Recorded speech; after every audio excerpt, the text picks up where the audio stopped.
নমস্কার, এই সময় ডিজিটালে আপনাদের সকলকে স্বাগত। আপনাদের সঙ্গে আমি সম্পিতা।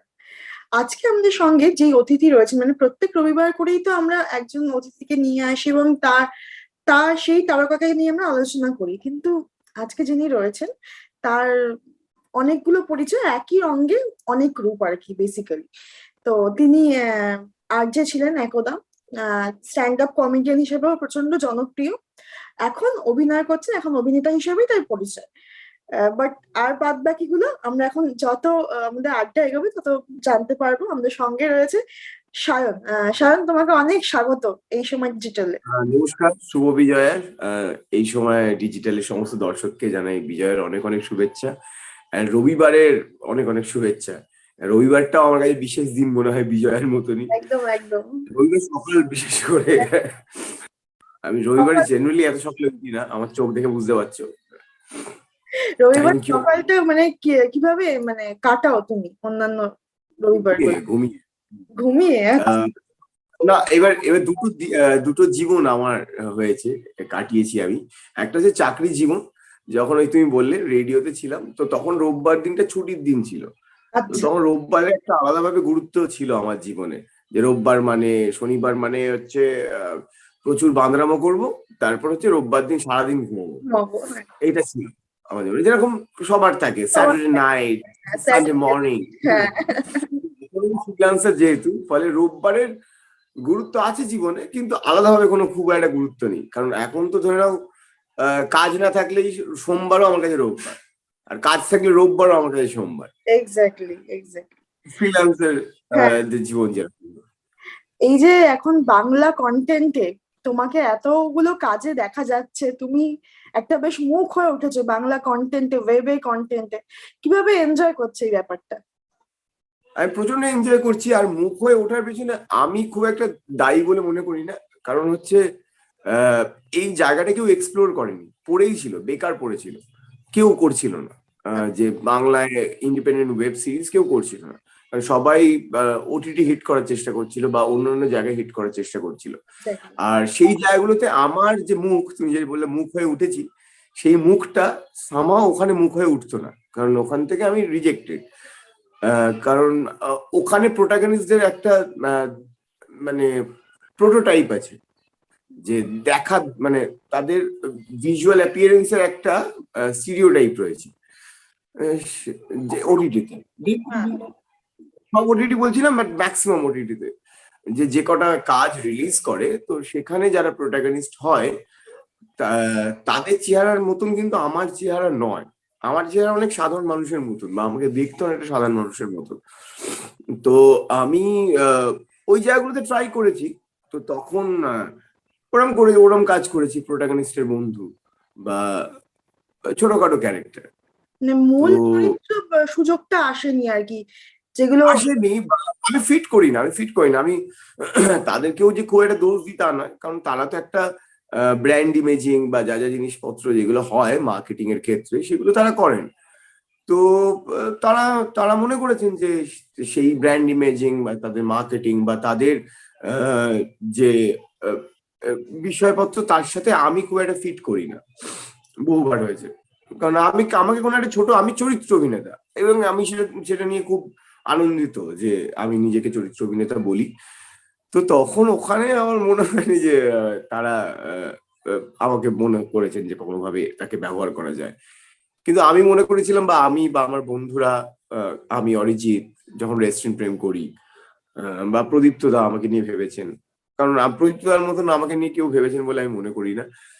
তো যে হ্যাঁ, সায়ন করতে পারে। তো পরপর, আর এটা কি পরপর ঘটতে গেছে, তো পরপর ঘটেছে যেহেতু সবাই মনে হয়েছে যে আমি একটা ফেস হয়ে উঠেছি। আদতে আমি কাজ করে গেছি, এবং এমন একটা জায়গায় কাজ করে গেছি যে জায়গাটা নিয়ে কেউ এর আগে কাজ করেনি, সেই কারণে হয়তো মুখ হয়ে উঠেছি। কিন্তু আমি এগুলোতে খুব একটা বিশ্বাস করি না। আনন্দ লাগছে এই তুমি বলছো বা বাকিরা বলছে, কিন্তু ঠিক আছে। বিরোহী করার পর তো মানে নিশ্চয়ই প্রশংসা তো পেয়েছো, তোমার হুম, চরিত্র কৃষ্ণ অবশ্যই অবশ্যই। প্রশংসা পেয়েছো। তাহলে হুম। এরপর কি মনে হয় যে এই যে তোমার একটা আক্ষেপ না, কিংবা এই যে একটা বললে যে তোমাকে রিজেক্ট করা হয়েছে, কিংবা তুমি সেই প্রোটোটাইপে যাও না, তো মনে হয় কি বড় পর্দায় ব্রেক আসবে এটার পরে, বিরোহী পরে? আহ, বড় পর্দায় এর আগে আমি অনেকবার করেছি। হ্যাঁ, না যে এবার একদম ব্রেকটাকে আমি সেখানে, হ্যাঁ, মূল প্রোটাগনিস্টের চরিত্রে কি তোমাকে ভাবা আমি হবে এরকম? দেখো, আহ, প্রথম কথা হচ্ছে এক্সপেকটেশন হার্টস। হ্যাঁ, যখনই তুমি কোনো কিছু নিয়ে এক্সপেক্ট করে থাকো সেটা প্রচন্ড দুঃখ দেয়। তো ফলে যখনই তুমি কিছু এক্সপেক্ট করো না, ফলে সারপ্রাইজের চান্সেসটা বেশি থাকে। আর দ্বিতীয় কথা, আমার জীবনে কোনোভাবে কোনো রকম টার্গেট নেই, সত্যি কথা বলছি। আমি খালি প্রসেসটা এনজয় করি, আই এনজয় দ্য জার্নি। আচ্ছা। যে এই যে বিরোহী করলাম, এই যে বিরোহী শুটিং প্রসেসটা, এই যে শুরু থেকে এই যে আমরা রেকি করতে যাচ্ছি, তারপর লুক সেট হচ্ছে বা প্র্যাকটিস করছি, আমরা যেভাবে শুটিং করছি, তারপর এডিট হলো, তারপর এই ডাবিং হলো, তারপর ছবিটা রিলিজ, মানে ওয়েব সিরিজটা রিলিজ করলো, সবাই দেখলো, আনন্দিত হচ্ছে, সবাইকে জানাচ্ছি, এই প্রসেসটা আমার কাছে নেই। এবার সেটা ছোট পর্দা হতে পারে, টেলিভিশন হতে পারে, ইন্টারনেটের মোবাইলের পর্দা হতে পারে। এখন তো ছোট পর্দা বলতে ইন্টারনেট, মোবাইলের পর্দা কারণ এবং আমরা- মোবাইল থেকে ছোট, আগে ছোট পর্দা বলতে লোকে টেলিভিশন বলতো, হ্যাঁ, হ্যাঁ। এখন ছোট পর্দা মানে ওয়েব। সো বা যে কিছু, যা কিছু হতে পারে। ফলে আমার কাছে বড় পর্দায় ব্রেক আসবে কিনা সেটা পরিচালকরা বলতে পারবে, যে আমাকে নেবেন কিনা, মানে কিনা। কিন্তু আমার জীবনে কোনো এক্সপেকটেশন নেই, কারোর প্রতি নেই, কোনো কিছুর প্রতি নেই, কোনো ম্যাটেরিয়ালের প্রতি নেই।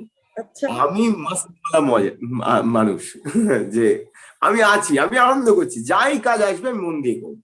সেটা ছোট পর্দা, বড় পর্দা, আরো 5টা ইন্ডিপেন্ডেন্ট কাজ, মানে সেগুলো ম্যাটার করে না আমার কাছে। মানে খুব বড় পরিচালকের কাজের থেকেও, আমি বলছি, খুব বড় পরিচালক, নাম করা পরিচালকের কাজের থেকেও একটা নতুন পরিচালকের কাজ আমার কাছে বেশি আনন্দ দেয়। যে সে অনেক দিন ধরে স্ক্রিপ্ট নিয়ে ঘুরছে, কেউ সাপোর্ট করেনি, কোনো অভিনেতা পাচ্ছে না যে তাকে বিনা পয়সায় করে দেবে, বা যদি স্ক্রিপ্টটায় সত্যি জোর থাকে আমি হয়তো তাকে হেল্প করতে চাই, মানে তুমি সেইটা আমার কাছে বেশি আনন্দ। বিপর্যয় করতে রাজি আছো, মানে সায়ন তখন বলবে যে না, আমি রেমুনারেশন নেবো না। না, দেখো, আমি কিন্তু এরকম অনেকগুলো কাজ করেছি যেটাতে আমি রেমুনারেশন নিইনি, এক টাকাও রেমুনারেশন নিইনি। সেগুলোর নাম আমি বলছি না। তার মধ্যে একটা ছবিও পড়ে, যেই ছবিটাকে কলকাতা ফিল্ম ফেস্টিভ্যালে দেখানো হয়েছিল, এই ছবিটার ব্যাপারে কেউ জানে না, ছবিটা রিলিজ হয়নি। অশুকলা বলে একটা ছবি। তো সেই ছবিটা যখন পলাশ আমার কাছে নিয়ে আসে, প্রচন্ড ভালো স্ক্রিপ্ট, প্রচন্ড ভালো গল্প, পলাশ খুব ভালো বানিয়েছে, এবং শুধু ফেস্টিভ্যালে ছবিটা দেখানো হয়েছে। এবং পলাশ যখন এসেছিল আমার কাছে বলেছিল, একটাই ব্যাপার, তোমাকে 14 দিন সিঙ্গুরে থাকতে হবে, কিন্তু তুমি কোনো আমি কোনো রেমুনারেশন দিতে পারবো না, কারণ আমি একজন প্রডিউসার পেয়েছি, সে শুধু শুটিং কস্ট দেবে। আচ্ছা, তো আচ্ছা। তখন আমি গল্পটা পড়ে বললাম যে এরকম চরিত্রে তো আমাকে কেউ কাস্ট করে না, তুমি আমাকে নিয়ে কেন এটা নিয়ে ভাবলে?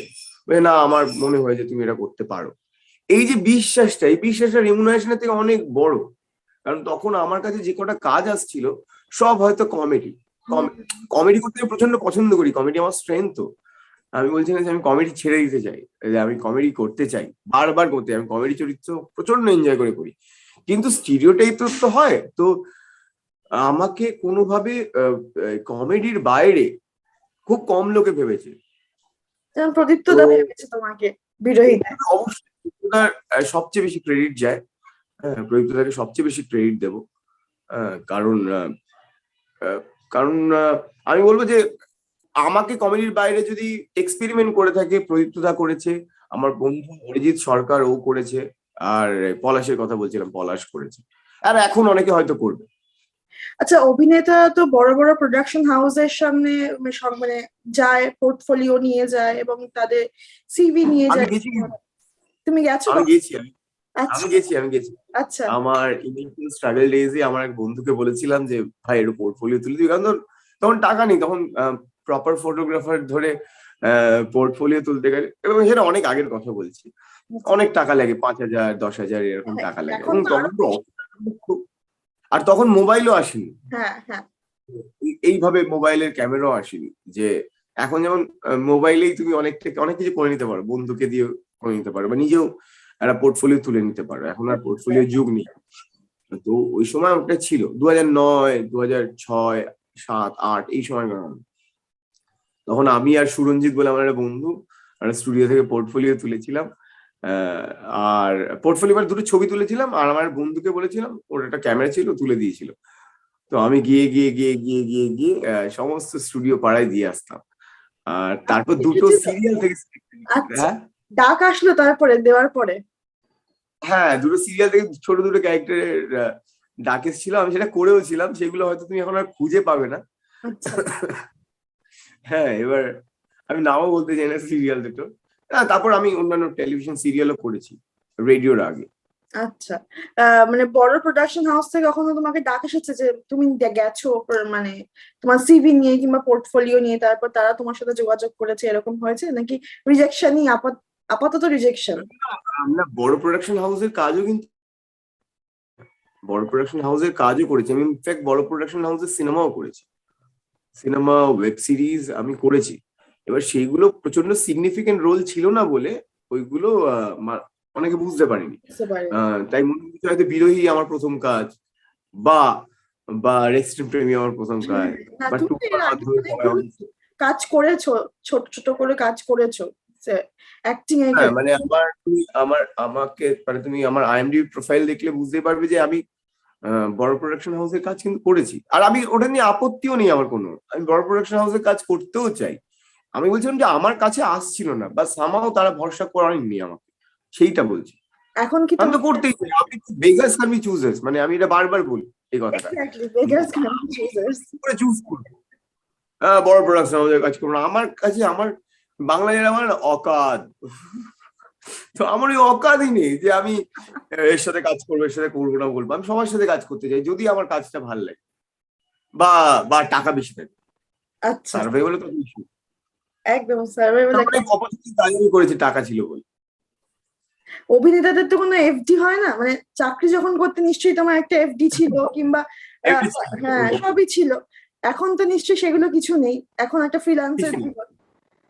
কিছু নেই, কিছু নেই। তো ওটাই বলছি যে আমার কাছে যেই কাজ আসবে আমি করব। হয় স্ক্রিপ্টটা প্রচন্ড ভালো, দুর্দান্ত, চরিত্রটা দারুণ, আহ আমি সেক্ষেত্রে হয়তো আমি বিনা পয়সায় করে দিতে রাজি, যেটা তোমায় বললাম। আর জঘন্য একটা কাজ আমি প্রচুর টাকায় করে দিতে রাজি।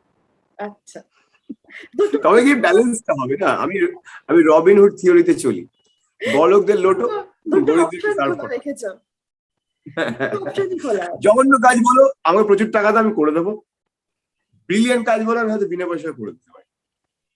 একদম। আহ, সবাই বলে সায়ন নাকি খুব মানে ঠোঁট কাটা বলে একটা বদনাম রয়েছে, তো তোমার কি মনে হয় ওই স্বভাব, হ্যাঁ ওই স্বভাব যদি একটু কম হয় তোমার কেরিয়ারে বাড়তি সুবিধা হতো?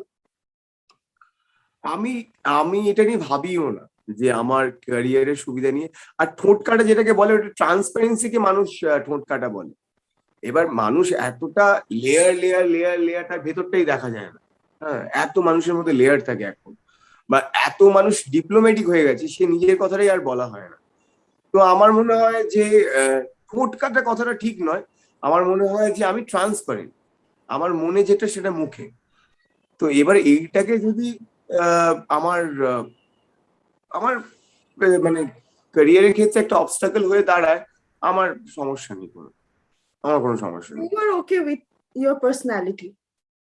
আমি ওকে ওকে, কারণ আমি চাই যে, কারণ আমি যাদেরকে যে কথাগুলো বলেছি তাদের হয়তো সাময়িকভাবে খারাপ লেগেছে, বা শুরুর দিকে খারাপ লেগেছে, বাট তারা লং রানে বুঝতেই পেরেছি যে আমি আমি কোনো একটা জায়গায় অ্যাড্রেস করতে চাইছিলাম, কোনো একটা পয়েন্ট অ্যাড্রেস করতে চাইছিলাম, যেটা হয়তো তাদের অনেকে ভুল ধরিয়ে দেবে ভবিষ্যতে।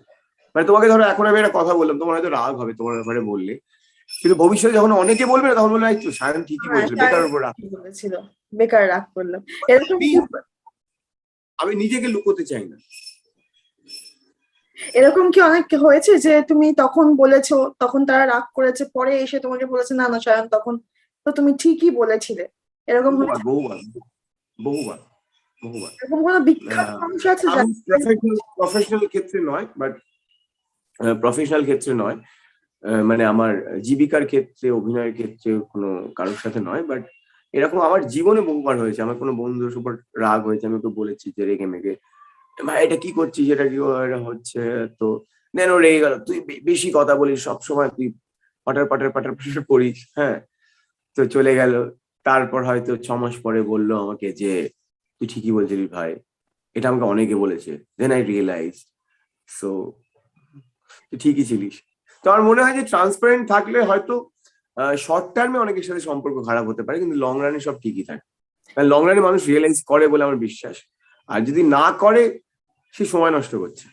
কারণ তুমি আজকেও যেটা ভাবো 10 বছর পরেও সেটা ভাবো, যদি এটা হয় তাহলে তুমি 10 বছর বেকার নষ্ট করবে। নষ্ট করে। 10 বছর জার্নির কোনো মানে নেই।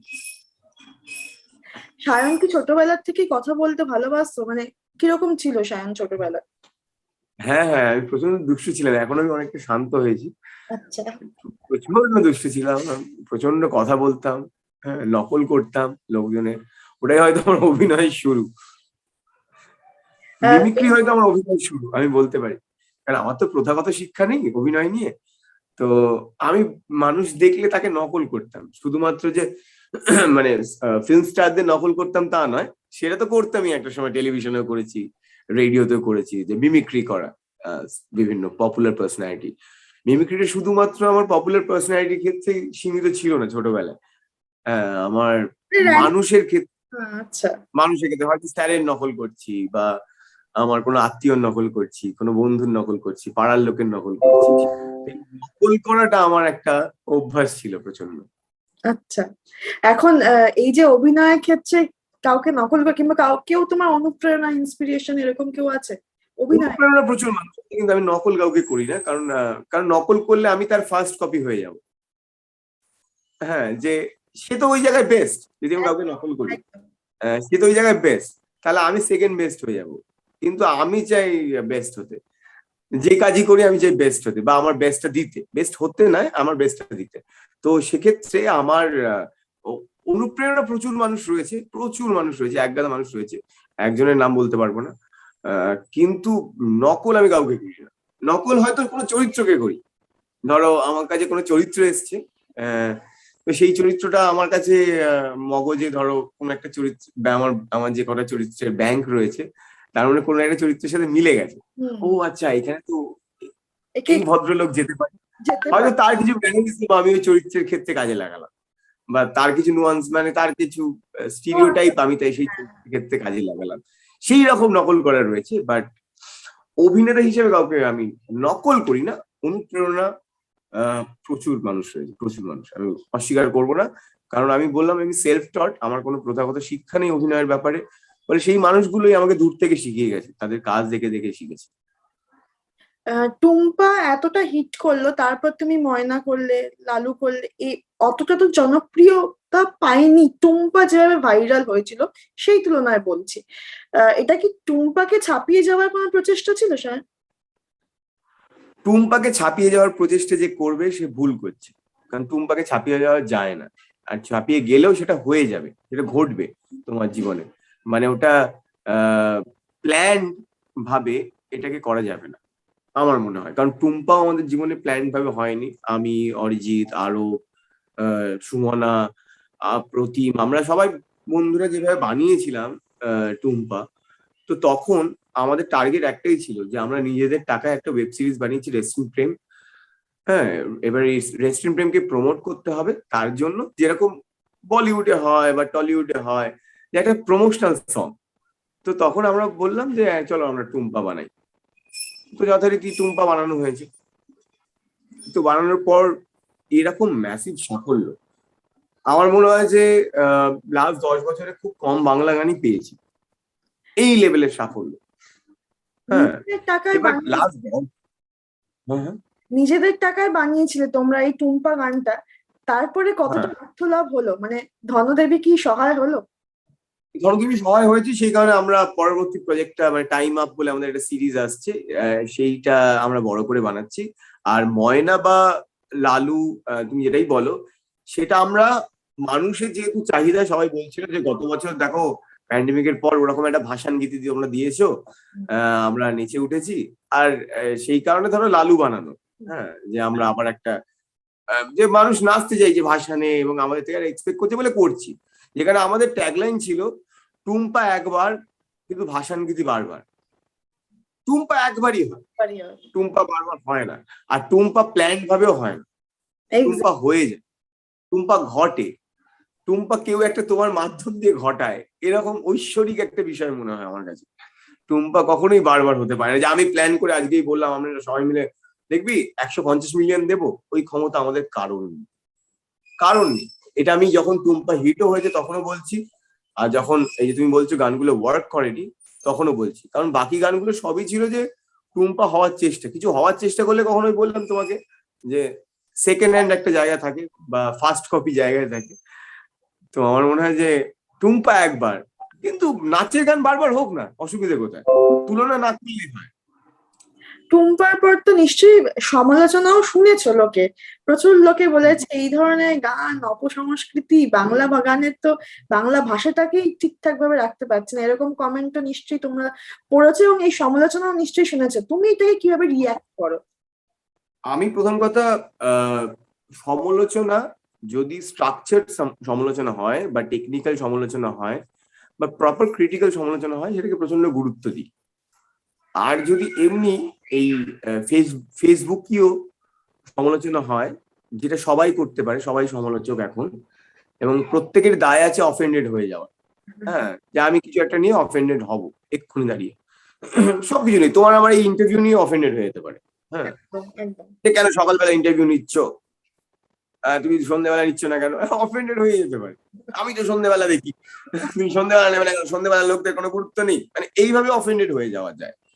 এটা এক নম্বর। ফলে সেই সব সমালোচনাকে আমি কোনো গুরুত্বই দিই, কারণ তুমি ফেসবুক খুললেই, আর যখন তুমি একটা কমেডির মতন একটা মাধ্যম নিয়ে ডিল করছো, তখন যারা পলিটিক্যালি কারেক্ট বা পলিটিক্যালি কারেক্টনেস, এটা তুমি যদি প্র্যাকটিস করো তাহলে অফকোর্স করতে পারো জীবনে, কিন্তু তোমার কন্টেন্টের ক্ষেত্রে সব সময় নয়। কারণ তাহলে কিন্তু হিউমার প্র্যাকটিস করা মুশকিল হয়ে যাবে, কমেডি হবে না। অনেকে বলে একটা পজিটিভ জোক বল না, কারণ পৃথিবীর কোনো জোক পজিটিভ নয়। তুমি যদি আমার জোকের সাবজেক্ট, মানে কার্টুন যেরকম, বা জোক, সার্কাজম, স্যাটায়ার, এগুলো কোনোটাই না পজিটিভ নয়। একভাবে পজিটিভ হতে পারে যদি তুমি নেগেটিভ ব্যাপারে নেগেটিভ বলো। মানে তোমাকে আমি এক হচ্ছে তুমি প্রশংসা করছি, বাহ তোমার খুব সুন্দর লাগছে, দারুণ লাগছে, হ্যাঁ বা আরেকটা হচ্ছে তুমি যদি আমার জোকের সাবজেক্ট হও, যে তোমাকে নিয়ে আমার জোক লিখতে হবে, তাহলে কিন্তু আমি তোমাকে নিয়ে খারাপ কথাই বলবো, একদম। অপমানই করবো। এটা এক নম্বর। ফলে হিউমারের ক্ষেত্রে এখন হিউমার ক্রিয়েট করা প্রচুর মুশকিল হয়ে গেছে। বিভিন্ন কম্পার্টমেন্টে এটাকে ফেলে দেওয়া হয়, এটা রেসিস্ট, এটা সেক্সিস্ট, এটা বডি শেমিং, এটা এটা ওই এত কিছু ভাবলে যে সেন্স অফ হিউমার, এই যে মজাটা, সেটার মজাটাই নেওয়া হবে না। হিউমার একভাবেই জাজ করা উচিত যে পাঞ্চিং আপ না পাঞ্চিং ডাউন। তুমি তোমার থেকে নিচের দিকে কাউকে ছোট করলে সেটা উচিত নয়, আর নাকি ওপর দিকে কাউকে ঠকি। তো আমার মনে হয় যে তোমার থেকে ওপরে যারা বসে রয়েছে, যারা তাদেরকে ঠকা উচিত, রাদার দেন যারা খুব পিছিয়ে পড়া মানুষ বা এই এই ক্ষেত্রে। আর একটা হচ্ছে চ্যাপলিনের একটা বড় কথা রয়েছে যে কমেডি যখন তুমি ওটাকে লং শটে দেখছো, তুমি যখনই ওটাকে ক্লোজ আপ নিচ্ছ, এটা ট্র্যাজেডি। একটা লোক কলার খোসায় পড়ে গেল, পেছল খেয়ে পিছলে পিছলে পড়ে গেল একটা লোক কলার খোসায়, তখন সেটা দেখে আমরা হ্যাঁ হ্যাঁ করে হাসছি। এবার তুমি ক্লোজ আপে চলে যাও, লোকটা লেগেছে, তুমি ওটা নিয়ে হাসছো, কি ইনসেনসিটিভ তুমি। তো বিষয়টা অনেকটা এরকম। আর টুম্পা নিয়ে, সংস্কৃতি নিয়ে যারা বলে, এই যে সুশীল সমাজ কথাটা, এই সুশীল সমাজ কথাটা রয়েছে বাংলায়, আমি সেটাতে বিশ্বাসী নই, একদমই বিশ্বাসী নই এই সুশীল সমাজ কথাটা। তুমি কাকে সুশীল সমাজ বলবে? শুধুমাত্র যারা পড়াশোনা করেছে, যারা একটা একটা এক ধরনের বাংলা বলে সেটাকে, নাকি গোটা পশ্চিমবঙ্গের বিভিন্ন খেটে খাওয়া মানুষ? হ্যাঁ, আমার তো চাষের ওপরে কোনো শিল্প লাগে না, তাই না? যে কোনো আমাদের যা যা আমরা করছি আজ অব্দি জীবনে, যাই করছি, যে কোনো আর্ট করছি, তুমি বলো চাষ যদি কালকে সব চাষিরা বলে যে আমরা চাষ করবো না, কি করবে? আমার আর তোমার লাইভ হবে না, এক্স্যাক্টলি। করবে না, আমরা তুমি কদিন কথাই বলতে পারবো না, আমাদের সেই ক্ষমতাই নেই যে ওই যদি ওই এটা আদতে যারা এই ধরনের কথা বলছে অপসংস্কৃতি, তারা অ্যাকচুয়ালি বাংলার সংস্কৃতি বলতেই একটা জায়গা জানে, হয় কলকাতা বা শান্তিনিকেতন বা অমুক বা অমুক তমুক, এই জায়গাটাই জানে, তারা বাংলার মানুষকেই চেনেন। আর তারা আদতে অডিয়েন্সকে ছোট করে, তারা দর্শককে ছোট করে। এটা তো চাষা ভুষাদের গান বলে দিল, এটা তো বস্তিবাসীদের। আরে বস্তিবাসীরা তো মানুষ রে ভাই, তাদেরকে এন্টারটেইন করবে না তুমি? অপসংস্কৃতি কোথা থেকে এলো? এটা তো বাংলার সংস্কৃতি। বাংলার সংস্কৃতি কি একরকম নাকি? বাংলা তাহলে ঘুরতে হবে, পশ্চিমবঙ্গ পুরো ঘুরতে হবে। এই যে আমরা কলকাতায় থেকে বাকি বাংলাটাকে বলে দিই rest of Bengal, best of Bengal. বাকি বাংলাটাই তো মেন বেঙ্গল, কলকাতা হচ্ছে রেস্ট অফ বেঙ্গল আমার কাছে। তো যারা বাংলা ভাষাটাকে একরকম ভাবে চেনে তারা হয়তো এটাকে অপসংস্কৃতি বলেছে, যারা বাংলাকে জানে, বাংলার প্রান্তিক মানুষদের জানে, তো তারা কিন্তু এটাকে প্রচন্ড মানে উৎসাহের সাথে, না হলে 150 মিলিয়ন এক বছরে হয় না, কোনো গান হয়নি বাংলায়, ইউটিউব ভিউজ এর জায়গা থেকে কোনো গান হয়নি আমাদের এপার বাংলায় বটেই। তো আমি বলবো যে যারা অপসংস্কৃতি বলেছে তারা বাংলা সংস্কৃতি জানেই না, তারা বাংলা সংস্কৃতি বলতে তাদের তৈরি করা একটা সংস্কৃতি তারা জানে, বাকিটা তাদের কোনো আইডিয়া নেই। এই যে বাংলা ভাষা নিয়ে বারবার বিভিন্ন রিসেন্টলি একটা ছবি খুব ভাইরাল হয়েছে, একজন ভদ্রলোক যিনি দিয়েছেন সাথে না সঙ্গে, এই যে সাথে সঙ্গের যে দ্বন্দ্ব, তুমি এটাকে কিভাবে যখন একটা মানুষ কথা বলে তখন জেনারেলি আমরা সাথে বলি লেখার ক্ষেত্রে, কিংবা তুমি যখনই লিখবে তখন সেটা সঙ্গে লেখা হয়, এটাই চল এবং এটাই রীতি।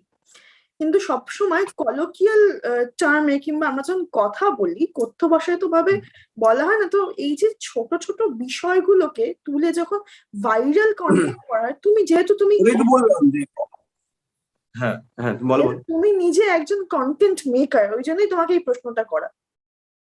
হুম, না দেখো দুটো জিনিস হয়, একটা হচ্ছে এই তুমি যেটা বললে কলোকিয়ালি, আমরা এই যে আমি ধরো ইন্টারভিউতে এতক্ষণ যে কথা বললাম তার মধ্যে অনেক ভুল কথা বলেছি, ভুল উচ্চারণ করেছি, ভুল বাক্য গঠন করেছি, ভুল শব্দ ব্যবহার করেছি। হ্যাঁ, তো এটা হবেই, কারণ কলোকিয়াল ওটা প্র্যাকটিস থেকে আসে। কলোকিয়ালি যখন আমরা কথা বলি তখন অনেক কিছু আমরা জড়িয়ে কথা বলি, উচ্চারণ ঠিক নয়, হ্যাঁ, বা বাক্য গঠন ঠিক নয়, এটা একটা ঘটনা। কিন্তু যখন আমি কিছু একটা জিনিস ছাপছি, হ্যাঁ, বিশেষত অবশ্যই। তখন কিন্তু একটা দায় থেকে যায় ওটা ঠিক করে দেওয়ার, কারণ তুমি একটা বড় জায়গায় রিপ্রেজেন্ট করছো। মানে যখন আমি রেডিওতে শো করতাম, এখন তোমার সাথে কথা বলছি কারণ এখন আমি বিং শাই, আমি বাড়িতে বলেছি, সকালবেলা উঠেছি করে কথা বলছি তোমার সাথে। কিন্তু যখন আমি রেডিওতে কথা বলতাম তখন কিন্তু আমার দায়িত্ব থাকতো, কারণ ওটা একটা একটা পার্ট। আর তুমি যেটা বললে যে এই যে সবকিছুকে কেটে কুটে ভাইরাল করা, ওটা তো হবেই, কারণ বারবার বললাম না, offence is not given, offence is taken. তো কে কিসে অফেন্ডেড হবে তুমি জানো না, ইনফ্যাক্ট সেও জানে না যে অফেন্ডেড হয়। এক্স্যাক্ট। এই যে তুমি বললে না একটা মোবাইলের পর্দা খুলে গেছে এখন, ছোট পর্দা, বড় পর্দা এবং মোবাইলের পর্দা, এতে বাংলা ইন্ডাস্ট্রি সব লাভবান হয়েছে নাকি অভিনেতারা বেশি লাভবান হয়েছে, তোমার কোনটা মনে হয়? দুটোই আমি বলবো, কারণ অভিনেতা বলতে ধরো অভিনেতা হিসেবে প্রথমত বলি যে যে অভিনেতা হিসেবে ধরো নাও, আগে কাজের সোর্স ছিল ধরো সিনেমা আর না হলে টেলিভিশন। টেলিভিশন। সেখানে এত ওটিটি আসছে, এত ওয়েব সিরিজ হচ্ছে বা ওয়েবের বিভিন্ন কাজ হচ্ছে, ফলে এক গাদা কাজ হচ্ছে মানে অভিনেতা হিসেবে জব অপরচুনিটি বেড়ে যাচ্ছে, আর এত কাজ হচ্ছে মানে ইন্ডাস্ট্রিও তো গ্রো করছে, ফলে দুদিক থেকে লাভ হচ্ছে। যা একশো মানে রেডিও থেকে অভিনয় আসাটা তো এখন প্রায় ট্রেন্ডের মতো হয়েছে। তুমি এসেছো এবং তোমার আগেও অনেক যা এসেছে, অনেকেই অভিনয় করেছেন। তো এটা কি এখন একটা সেকেন্ড অপশন হিসেবে দেখছে যারা রেডিওতে কাজ করে এসেছে তারা? সেটা আমি জানি না তারা কিভাবে দেখছেন, মানে এটা নিয়ে আমি ওভারঅল একটা কমিউনিটির প্রতিনিধি হিসেবে একটা কমিউনিটির ব্যাপারে কথা বলতে পারিনি, এটা অনুচিত। হ্যাঁ, আমি আমার ইন্ডিভিজুয়াল জার্নি নিয়ে বলতে পারি যে আমি কেন রেডিও ছেড়েছি বা কেন অভিনয় এই এসেছি। আমি বলতে চাচ্ছিলাম যে স্ট্যান্ড আপ কমেডি, কমেডি থেকে শুরু, তারপর রেডিওতে জনপ্রিয়তা, এখন অভিনয়, মানে এই যে পুরো ব্যাপারটা, তাতে কি সায়নের কোথাও থিতু হতে সমস্যা রয়েছে নাকি সে? হ্যাঁ, হ্যাঁ, হ্যাঁ, হ্যাঁ, হ্যাঁ। আমি খুব তাড়াতাড়ি বোর হয়ে যাই, আর আমি আমি নিজেকে অনেক বেশি, আমি নিজেকে এক্সপ্লোর করতে চাই, আমি নিজেকে এক্সপ্লোর করি, যে আমি কি কি পারি। আর একটা মানুষ কি কি পারে সে যদি একটা জায়গায় থেকে যায়, সে তাকে পুরোটা নিজেকে পুরোটা এক্সপ্লোর করলোই না।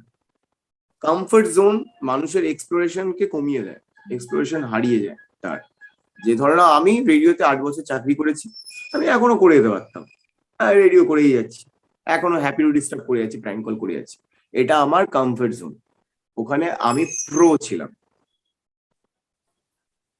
তো আমি যদি এটা করে যেতাম তাহলে কিন্তু এই সায়নকে দর্শক পেত না, বা এই সায়নকে আমি নিজেও পেতাম না। হ্যাঁ, সবচেয়ে বড় কথা, আগে তো নিজে, তারপর তো দর্শক আসছি। আমি নিজেও পেতাম না যে আমি এটা করতে পারি, সেটা আমি নিজেও জানতাম না। ফলে যে কোনো মানুষকে তার যখন সে কমফোর্টেবল হয়ে যায়, কমফোর্ট জোনে, মানে একটা কাউচে সে রিল্যাক্স করে, তখন তার ওখান থেকে বেরোনো উচিত, মানে বেরোনোর ট্রাই করা উচিত। আমি সবসময় বলবো না, কারণ সার্ভাইভাল ইস্যুস তো থাকে অনেকে। একদম। যে আমি ধরো চুপ করে তোমায় বললাম তুমি এই সময় চাকরিটা ছেড়ে দাও, দেখো তোমার জীবনে কত কিছু পড়ে রয়েছে, সেটা তো ঘটবে, কিন্তু এর সাথে তো তোমার সার্ভাইভালও জড়িয়ে না।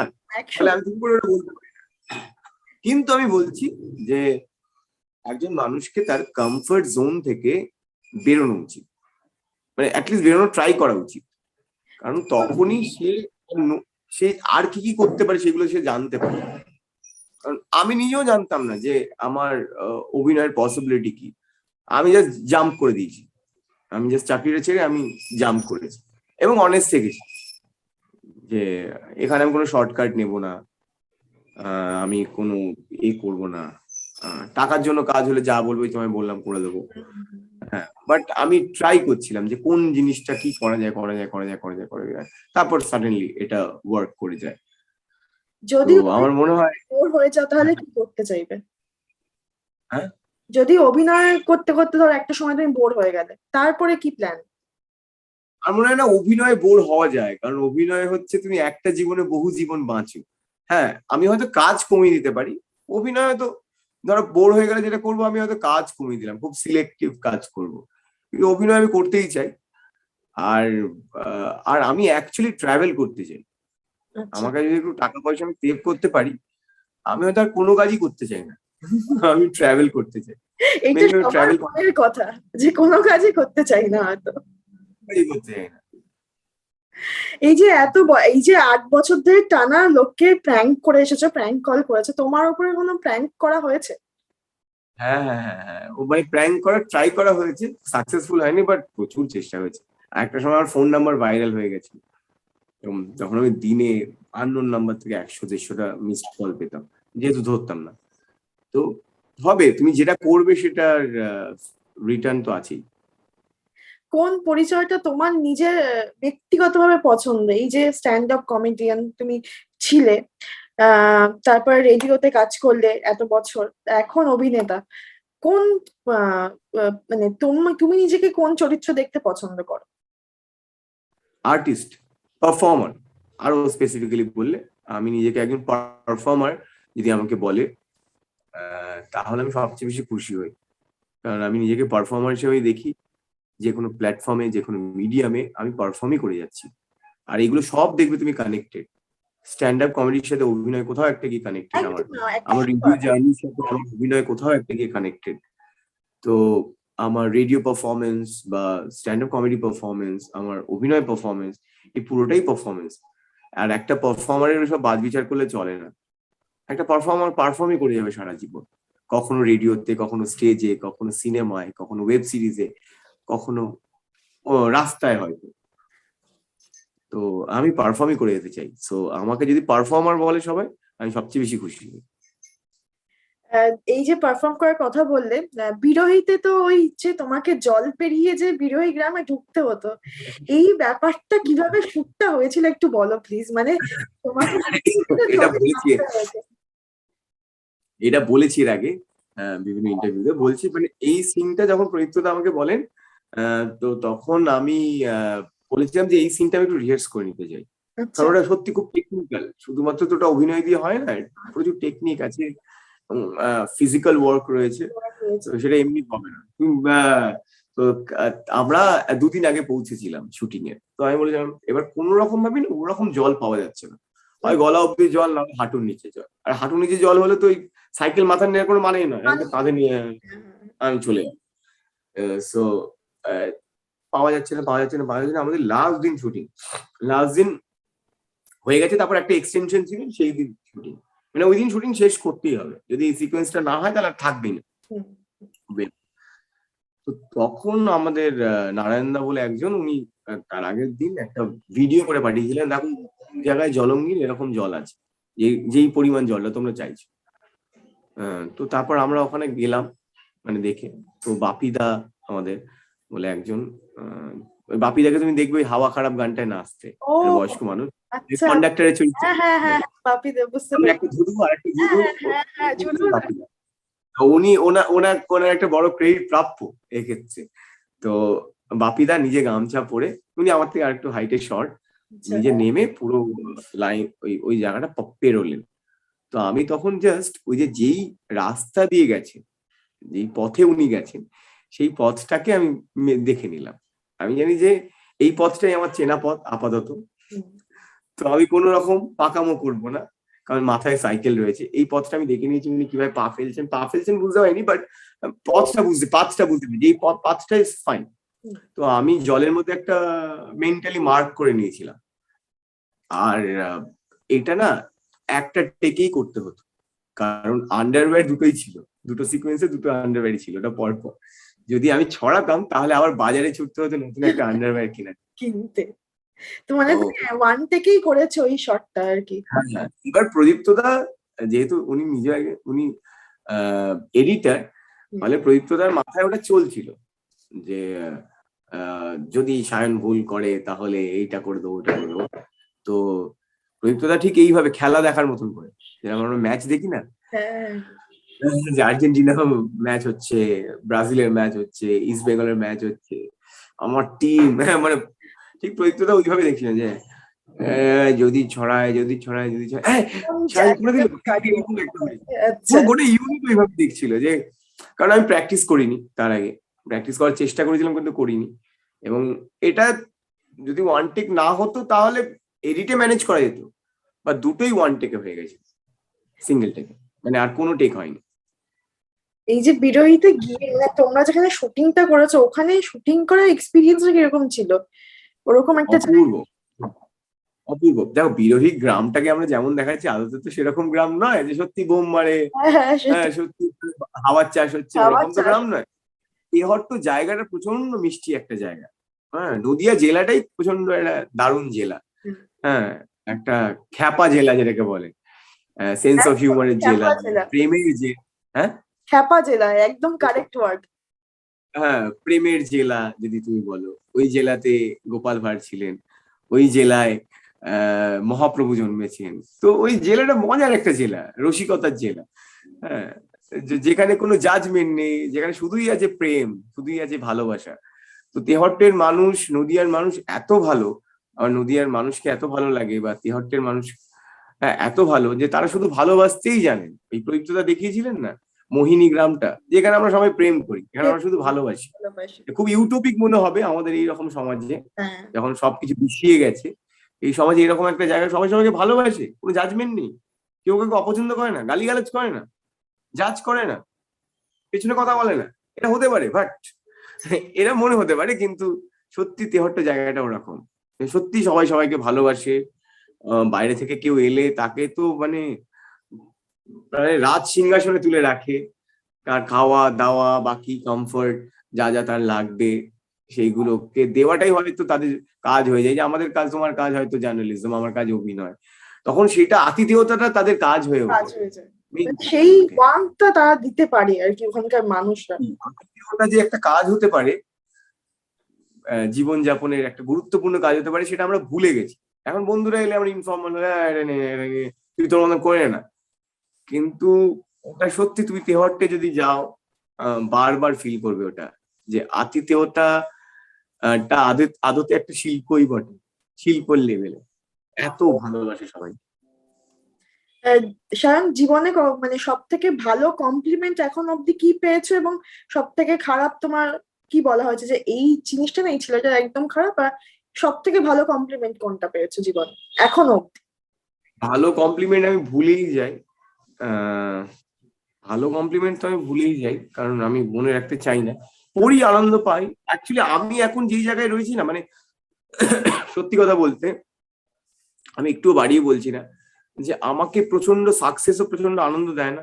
খুব একটা সাকসেসফুল কিছু আমাকে খুব একটা আনন্দ দেয় না, আনন্দ দেয় অবশ্যই দেয়, কিন্তু আমরা থেকে মুভ অন করে যাই খুব কুইকলি। হ্যাঁ, ধরেন এই যে টুম্পা হয়েছে এত সাকসেসফুল, হ্যান ত্যান রেকর্ড তৈরি করেছে, আমি ভুলে গেছি, আমরা সবাই ভুলে গেছি, ইনফ্যাক্ট আমি, অরিজিৎ, সুমনা, আমরা সবাই ভুলে গেছি। আমরা তারপরে নেক্সট কাজটা কি হবে, এই যে টাইম আপ আসবে আমাদের নতুন সিরিজ কনফিউজ পিকচারে, তো তো সেটা নিয়ে আমরা মশগুল এখন। হ্যাঁ, আর খুব একটা ক্রিটিসিজম বা খুব লোকে গালমন্দ করলো, সেটা আমাকে খুব একটা দুঃখ দেয় না। সাময়িক হয়তো এটা বললো, আচ্ছা আচ্ছা চলো তার পরের কাজটা নিয়ে ভাবি। কারণ এইগুলোতে না মাথা ঘামালে যেটা হয়, তুমি একটা জায়গায় আটকে যাবে। আমার মনে হয় যে art art is not a destination, art is a journey. ফলে টুম্পা কখনো ডেস্টিনেশন নয়, বিরোহী কখনো ডেস্টিনেশন নয় যে এটার মাধ্যমে মাঝখানে আমার কাজ শেষ হয়ে গেল, তা না। এটা আমার একটা জার্নির ইম্পর্টেন্ট স্টেশন। আমরা যখন একটা বড় জার্নি করি, একটা স্টেশন হয় যে অনেকক্ষণ গাড়ি দাঁড়ায়, একটা ফট ফট ফট করে ক্রস করে যায়।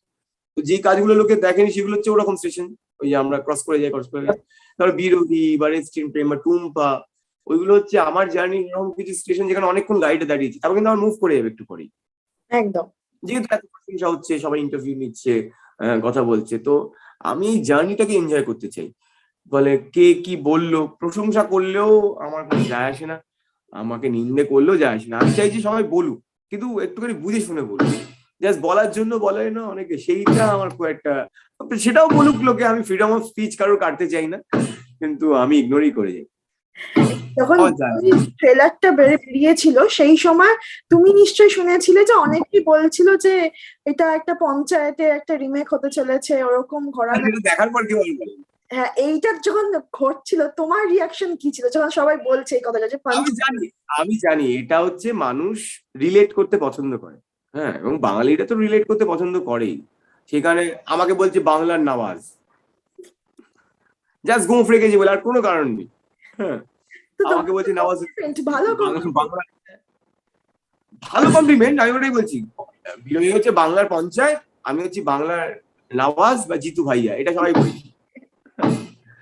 তো ওটা লোকে বলছে। এবার প্রথমে পঞ্চায়েত বলেছে, পঞ্চায়েত বলছে কেন, কারণ হচ্ছে গ্রাম, তাহলে পঞ্চায়েত হচ্ছে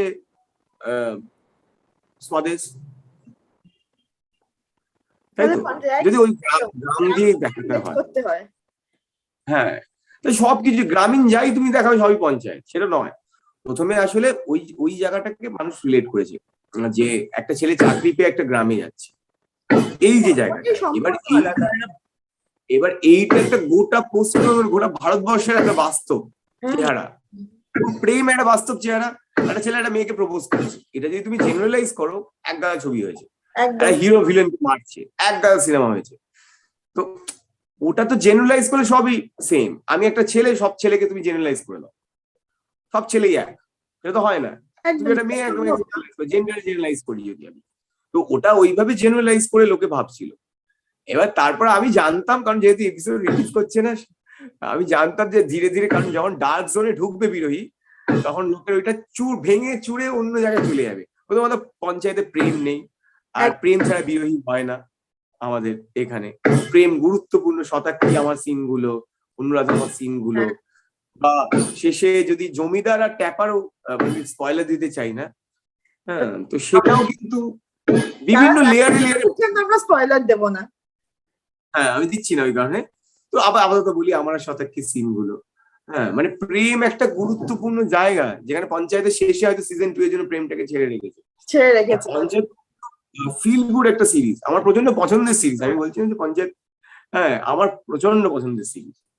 মানে আমি বাংলার যে নওয়াজের তুমি মানে টাইটেলটা পেয়েছো, তার মানে এবার বিশাল বড় বড় তোমার হিট হিট কাজ আসতে চলেছে, তাই তো?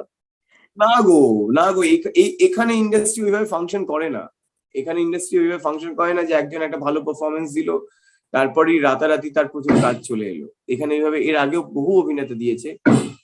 তুমি রিসার্চ করে দেখো, এর আগে বহু অভিনেতা রিমার্কেবল কাজ দিয়েছে ইন্ডাস্ট্রি স্ট্রাকচারের বাইরে। তুমি দেখবে তারা কিছু কাজ করেছে, তারপর তারা হয়তো কাজ পায়নি বা তাদেরকে আর দেখা যায়নি কোথাও। ফলে এখানে বা রাতারাতি ভাগ্য পাল্টে যায় বলে আমি বিশ্বাস করি না, যে আমার কালকেই বড় বড় ডিরেক্টর আমাকে ফোন করবে, বলবে যে সায়ন তোমার জন্য আমি ভেবেছি, তুমি এটা করবে ওটা করবে। কিছু ক্ষেত্রে হয়তো ঘটবে, কিন্তু এটা বাস্তব নয়, এবং এটা আমার এক্সপেকটেশনও নয়। কারণ আমার আরো অন্যান্য জিনিস রয়েছে যে করে যাওয়ার। আমি হয়তো ইউটিউব কন্টেন্ট বানাবো, যেরকম আমার রসায়ন ইউটিউব চ্যানেলটা রয়েছে, সেটার জন্য। হ্যাঁ, তো আমি সেইগুলো অনেক বেশি এনজয় করে করবো, রাদার দ্যান আমি কোনো বড় ডিরেক্টর আমাকে একটা ছোট রোলে ডাকলো, ছোট লেন্থটা নিয়ে ছোট বলছি না, লেন্থটা নিয়ে আমি বদারও নেই। সত্যি যদি আমাকে একটা চরিত্র বলে আমি করতেই চাই। হ্যাঁ, কারণ আমি চরিত্র অভিনেতাই মনে করি নিজেকে, হ্যাঁ প্রোটাগনিস্ট করবো, ওরকম ব্যাপারই নেই আমার। তোমার কি মনে হয় যে বাংলা ইন্ডাস্ট্রিতে কাজ করতে গেলে হ্যাঁ হ্যাঁ কি সরি কি থাকাটা দরকার ফোন। একজন অভিনেতার মধ্যে, নাকি মূল চরিত্রে কিংবা প্রোটাগনিস্ট হতে গেলে কি কি থাকা দরকার তার মধ্যে? অভিনয় জানা দরকার, আর কিছু থাকা দরকার নেই আমার মনে হয়। সেটা তো তুমি পাচ্ছ। অভিনয় আর কিছু জানার দরকার নেই আমার মনে হয়। এবার যারা প্রোটাগনিস্টকে স্টিরিও টাইপ করে রাখে, আমার প্রোটাগনিস্ট এরকমই দেখতে হবে। আমার প্রোটাগনিস্ট জিমই করে, হ্যাঁ আমার প্রোটাগনিস্টের মাথা কপালে ট্যাটু আছে, আমার প্রোটাগনিস্ট ফর্সা, আমার প্রোটাগনিস্ট লম্বা। হ্যাঁ, এবার যারা এই স্টিরিওটাইপটা করে রেখেছে তাদের জন্য হয়, তারা যখন অভিনেতাকে বলবে, অভিনেতাকে একজন প্রোটাগনিস্ট হতে গেলে তখন লম্বা হতে হবে, জিম করতে হবে, ফর্সা হতে হবে, ট্যাটু করতে হবে। আর না হলে প্রোটাগনিস্ট যে কেউ হতে পারে, কারণ আমরা তো আলটিমেটলি জীবনের গল্প বলি। তো জীবনে কেউ ভিজুয়ালি পারফেক্ট নয়। একদম। একটা যিনি রিক্সা চালান তিনিও যেরকম তার গল্পে হিরো, একজন কোটিপতি সেও তার গল্পে হিরো, একটা স্টুডেন্ট সেও তার গল্পে হিরো। প্রত্যেকের জীবনে নিজস্ব গল্প আছে, আর তার গল্পে সে নিজের হিরো। বলে যখন আমরা জীবনের গল্প বলবো তখন প্রোটাগনিস্টের আলাদা কোনো চেহারা হয় বলে আমি বিশ্বাসই করি না। হ্যাঁ, এবার যে অভিনয় করছে তার অভিনয় জানাটা বা জীবন বোধটাও খুব ইম্পর্টেন্ট আমার মনে হয়। যে কারণ শুধু অভিনয় দিয়ে হবে না, অভিনয়টা তো একটা স্কিল, কিন্তু ওটা তখনই আর্ট হবে যখন ওটা জীবন বোধ মিশে যাবে অভিনয়ের সাথে। যদি কখনো তোমাকে এরকম জিম করতে বলা হয়, করবে কি? আমি জিম করেছি তো, আমি আচ্ছা। করেছি তো, জিম নিয়ে আমার কোনো আপত্তি নেই তো। জিম নিয়ে আমি জিমকে ছোট করছি না, আমার মনে হয় সবার জিম করা উচিত। জিম মানে শরীর চর্চা করা উচিত, সেটা জিমে গিয়ে হোক বা তুমি বাড়িতে যোগাসন করতে পারো বা অন্যান্য ভাবে হোক। কারণ এখন যেই সময় চারিদিকে প্যান্ডেমিকের সময়, প্রত্যেকটা মানুষের শরীর চর্চা করা উচিত। আমি বলবো জিমে যান, আমি সবাইকে বলবো এখানে জিমে যান, খাওয়া দাওয়া ঠিক করুন, শরীর চর্চা করুন, শরীরের খেয়াল রাখুন। অবশ্যই এটা করা উচিত প্রত্যেকে, যে কোনো জীবিকা আহ আহ মানুষ এর কথা বলছি, অভিনেতা শুধু নয়। হ্যাঁ, জিম মানে তো শুধু বডি বিল্ডিং নয়, বডি বিল্ডিংটা আলাদা বিষয় আর জিমিংটা আলাদা বিষয়। জিম মানে সেই শরীর চর্চা করছে সবার, তোমারও করা উচিত, আমারও করা উচিত, প্রত্যেকটা মানুষের করা উচিত। তবে গেলে আমরা এই প্যান্ডেমিককে ফাইট দিতে পারবো প্রত্যেকে। আর অভিনেতা তো, একজন অভিনেতা তো শরীর চর্চা করা উচিত, আরো বেশি কারণ fit সে তো বডি থাকা উচিত। ফিট থাকা উচিত। ভাবো না, ধরো আমি আনফিট হতাম, আমি সাইকেলের দৃশ্যটাই করতে পারতাম, যে একটা এ নিতে পারি, ধরো করে টান পড়ে গেল কোথাও, এবার আমি 3 দিন ধরে পুরো ওখানে কোনো হসপিটালাইজড হয়ে গেছি, তখন তো পুরো আমার জন্য গোটা ইউনিট বসে পড়লো না। একটা অভিনেতার রেসপন্সিবিলিটি। ধরো একজন ক্যামেরার পিছনের মানুষকে তবু তুমি ইজিলি রিপ্লেস করতে পারবে, কিন্তু একজন ক্যামেরার সামনের মানুষকে তো রিপ্লেস করা যায় না। তো তখন ইউনিটি বসে যায়, ফলে তুমি এতগুলো মানুষের দায়িত্ব তোমার কাঁধেই থাকে, সচেতন অবস্থায় বা অবচেতন তোমার থাকেই। তো আমি স্ট্যাটাসটা কি এখন? আমি সিঙ্গেল, আমি সিঙ্গেল সিঙ্গেল। সিঙ্গেল? আচ্ছা। এই যে মানে কখনো প্রেম প্রস্তাব পাওনি, এই যে টুম্পাতে ফাটিয়ে নাচলে পাচলে? হ্যাঁ, সেটা তো আসেই ওইগুলো নিয়ে, কিন্তু ঠিক আছে, আমার একা থাকতে ভালোই লাগে। আচ্ছা। নেক্সট 5 বছরে সায়নের প্ল্যান কি? No plan is my plan. আমি I just want to be, মানে I just want to go with the flow. যে যা হচ্ছে চারিদিকে সেগুলো অবজার্ভ করতে চাই, যা ঘটবে আমার জীবনে সেগুলোর সাথে স্পন্টেনিয়াসলি রিয়াক্ট করতে চাই, এটাই।